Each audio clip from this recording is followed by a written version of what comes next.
Welcome to another video from Gweilo 60. I'm here by the Yonge River in Nanning, China. It is the beginning part of January. I'm in shirt sleeve. It is a beautiful day, but that's not what this video is about. I was watching news in the United States. Yes, we get American news here. And they're talking about civil war in the United States. What a concept, eh? 50% Republican, 50% Democrat. Neither party can get along with the other party. Neither party in power can do anything because the other party makes it so they can't. The whole system has basically broken down in that country, and they're talking civil war. They actually have said, and this is the CIA guys, they've actually said that the United States is no longer a democracy. They classify it now as an anocracy. I'm not going to get into what exactly that is. I thought it was more of a plutocracy where the rich ran it, but whatever. This is the CIA talking. This is the CIA talking about their own country. No longer democracy since Trump got in. The whole system has changed. They're talking civil war, and you know, I think everybody around the world has been watching this and understanding that the United States is on the verge. And they say if a country's ever gone through a civil war, they're more likely to go through another civil war. And the CIA is saying that they watch other countries around the world and they designate which countries are on the verge of civil war, which have a high probability of civil war within the next couple of years. The United States has just made that list, guys. Seriously. So as all of the media in the West is pointing their finger at China saying, oh, there's going to be a civil war, they're going to uprise against the Chinese Communist Party, they're going to, I think they're superimposing themselves on the Chinese, because what's happening in their country right now is what they're accusing China of becoming in the near future. Strange, eh? And it's actually laughable, because when the United States superimposes their situation onto a country like China, when you look at China growing in leaps and bounds and things are getting better and infrastructure and schools and hospitals and all of that stuff, and then you look at them and they're on the brink of civil war, they can't get anything done, they're borrowing like crazy, they're spending like drunken sailors, and it's just not working, and they know it. That's why they would vote for somebody like Trump. Maybe in an outside chance, he might make it better for them. And that's why you've got 50% of the Americans voting that direction. And I think even the American people right now will agree with this one statement. There are no men of wisdom. And I'm talking men or women, but there are no men of wisdom in the politics in the United States at this particular time. So they have no good leaders. They have nobody pointing them in the right direction. And this is a problem. You can't get anything done. All your money is being spent on the military. And I think that's one of the biggest problems that they've got in the United States right now, is that they figure that they're the police of the entire world. So if these guys do have a civil war, what are they fighting for? Well, the Republicans want their way, and only their way. The Democrats want their way, and only their way. So they're basically going to fight for a one-party system. Because the two-party system obviously isn't working if they're on the brink of civil war. The GOP, the good old party, they want their guns. They want no immigrants. They want. And the Democrats want to give everybody everything and bring all the immigrants in and everything's free. What did Ben Carson say? He ran for president. You know, he would have been a good president. He says socialism only works until the people that are paying for it run out of money. And you know, that's basically it in the Western world right now. They keep borrowing. What China owns 1.06 trillion dollars in American bonds and treasuries and their debt. You know what I mean? The only one that owns more is Japan. I think one of the main things that you're seeing here is an arrogance from the American people, that they want what they want, and compromise is basically not in the cards. And you got two sides that won't compromise, and they see no middle ground. And that's a problem. If they do go into civil war, what's going to happen?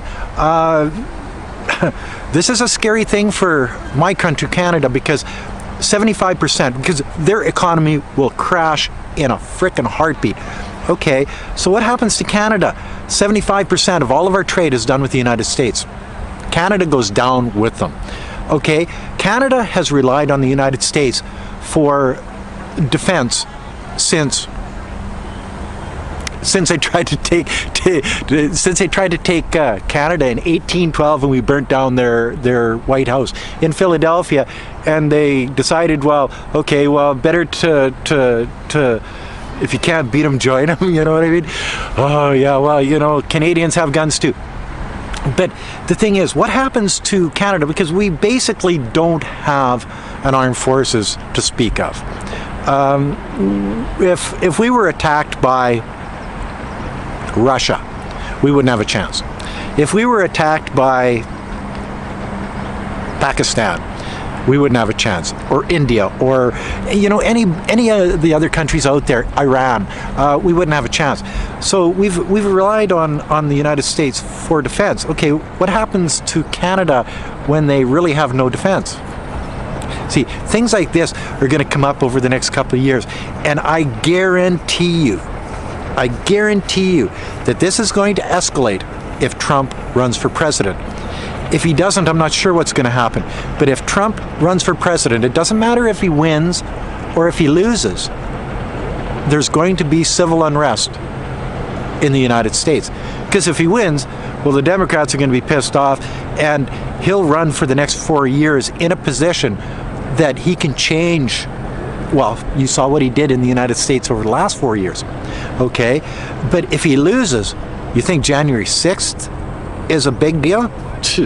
That's just a prelude to what the American people have in store for them if Donald Trump runs and loses. So as you can see, America is far from a stable democracy at this point in time. I don't think they've ever been in a position like this, and I don't foresee it moving in a positive direction. As somebody on the outside looking in, as a Canadian, as a person that lives in China, as a person that sort of watches the news like crazy, and I watch news from all over the world, so I don't get just one biased approach, you know, from Al Jazeera or from Fox or from CNN or from South China Morning Post or from China Daily or from CGTN, or, you know, so I watch all of it, and I basically make up my own mind. And the Americans are saying the same thing as the Chinese are saying, that the United States is on the brink of civil war. I think this all stems from the American people being frustrated with the direction of their country. And I can understand that. Being a Canadian, we're basically going in the same direction as the United States, but we're still a democracy. So is Japan and Sweden and Norway. But the United States is not a democracy anymore.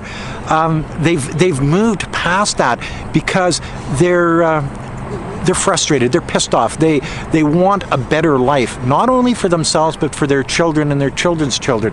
They don't see it moving in a positive direction. They see the homeless, they see the gangs, they see the violence, they see the daily mass shootings, they see all of these things, drugs and homeless people. My God, it's getting to the point in Canada that it looks like Southern California and places like Vancouver. A friend of mine sent me a video the other day and showing, everybody's seen this at Kensington Avenue in Philadelphia, showing the same thing on the streets of Vancouver, Canada. And I've been there, I've seen this, and and it's true. So when the American people are frustrated to the point of civil unrest, I think they've got a reason for it. And as the system works in the United States at this time, civil unrest is still against the law. January 6th, all of the people that got picked up on January 6th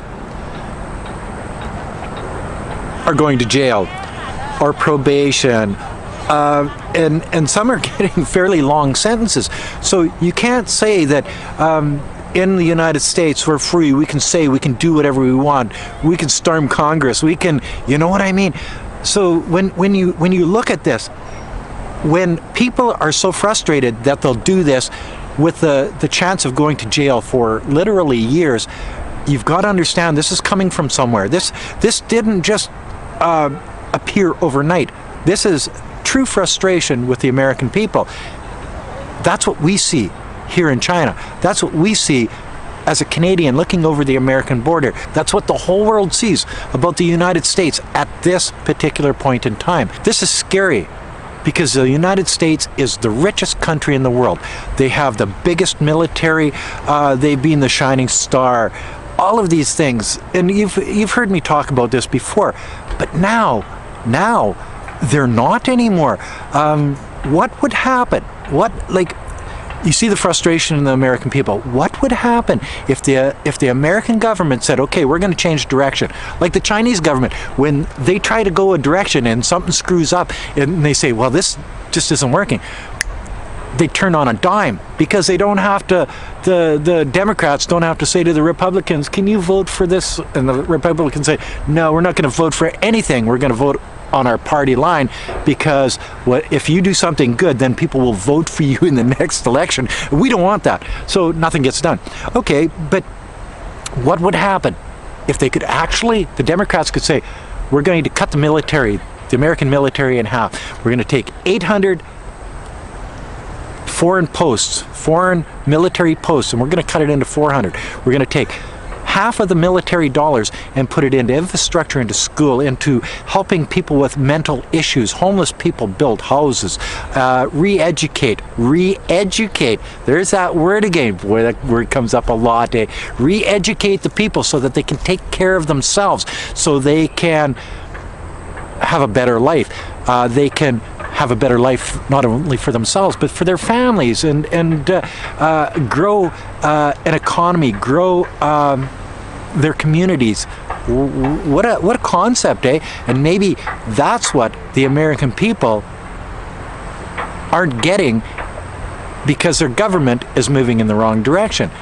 Maybe that's why civil war is right around the corner for the United States. The idea that if the United States took half of the dollars out of their military and just put it into the world, their little world in the United States, they could have better hospitals, they could have more hospitals, more secondary education, they could have universal health care. They could have universal health care like Canada does, so that people don't have to spend, like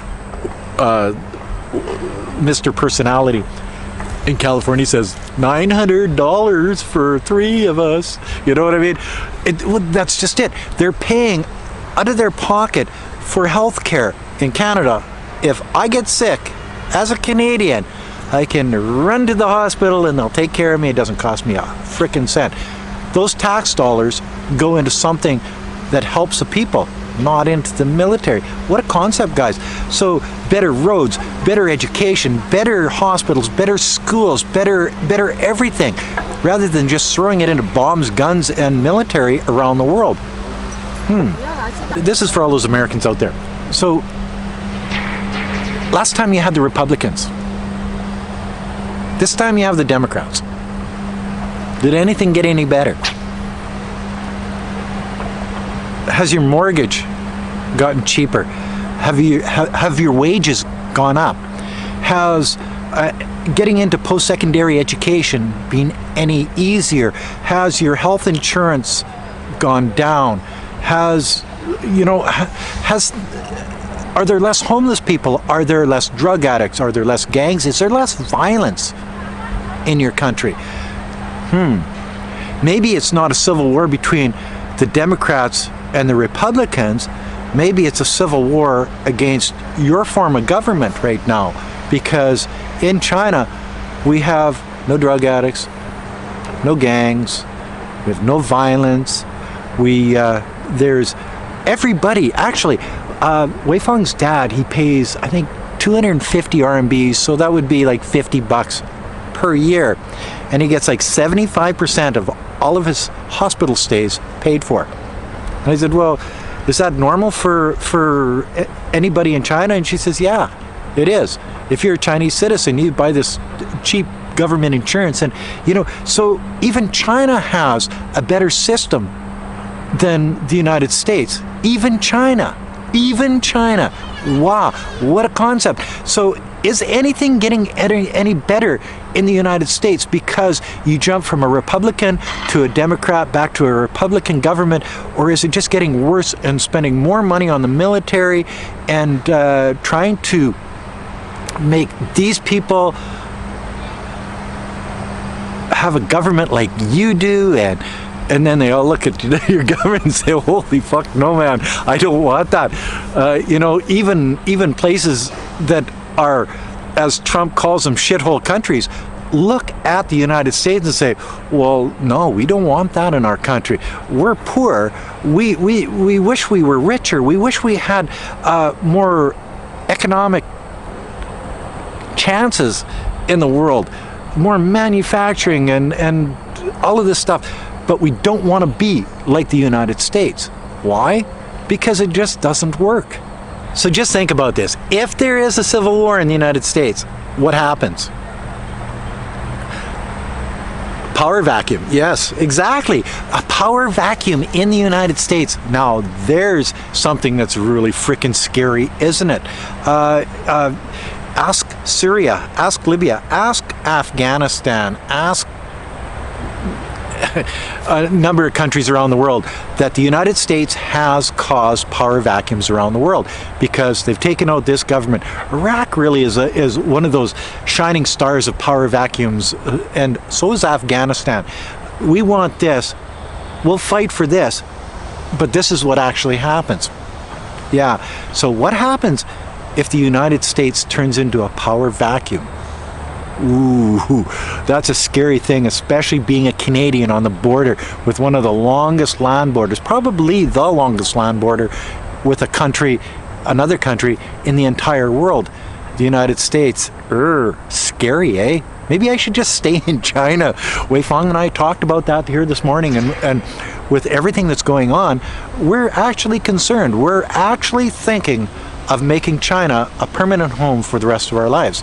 So this is directed at the American people. Before you go into civil war, before you take up arms against your neighbors, make some rules in your country for a year or two. If the media lies to you, shut them down. If the politicians lie to you, put them in jail. Once you have the facts, once you have the truth being told to you, not all of this fake news that the media sends to you, not all of the bullshit lies that your politicians tell you, then you can make informed decisions. All of the people of the United States can make informed decisions. Who to vote for if you still want to vote for people. Civil war is a bad thing. People die and it's not good. But if you understand what's going on in your world, because a lot of people believe mainstream media, even though they lie to you constantly. A lot of people believe the politicians in the West, even though they lie to you constantly. So how are you going to make a decision on what's right and what's wrong when you don't know what's right and what's wrong, what's true and what's false? So I think those are the first two steps that the American people have to insist on, is if our media lies to them, shut them down. If our politicians lie to us, put them in jail. So as I sit here by the Yonge River in southern China, Nanning, sucking on a cold tall boy because I'm Gweilo 60, and that's what I like to do. I look at what's going on in the Western world and I shake my head. Chances are Weifang and I are not going to go back there anytime soon because COVID is rampant, civil war is coming, there's mass shootings every day, taxes are going through the roof, housing is too expensive, it's dangerous, it's not a good place to be, and I would imagine that if prices are going up in the West, beer is going up also, so that's just not conducive to Gweilo 60's life. So we're not going back there anytime soon, and we've discussed actually not going back there at all. We're just going to have to sit and wait and see what goes on here. But civil war in the United States is a real threat, and it scares the living bejesus out of not only me in China here, but I think the rest of the world, because if the United States goes down, what is going to happen in this world? Anyway, that's another video from Gweilo 60. If you like this video, as always, like, comment, subscribe. Oh, Nanning is beautiful, and it is like about the middle of January, and it's beer drinking weather. It's always beer drinking weather. Anyway, peace out. Oh, don't forget to put a couple bucks on the children's Patreon account, and don't forget to subscribe. Peace out. Bye now. I do this, but I got a beer in my hand. Sorry, it's just not in the cards today.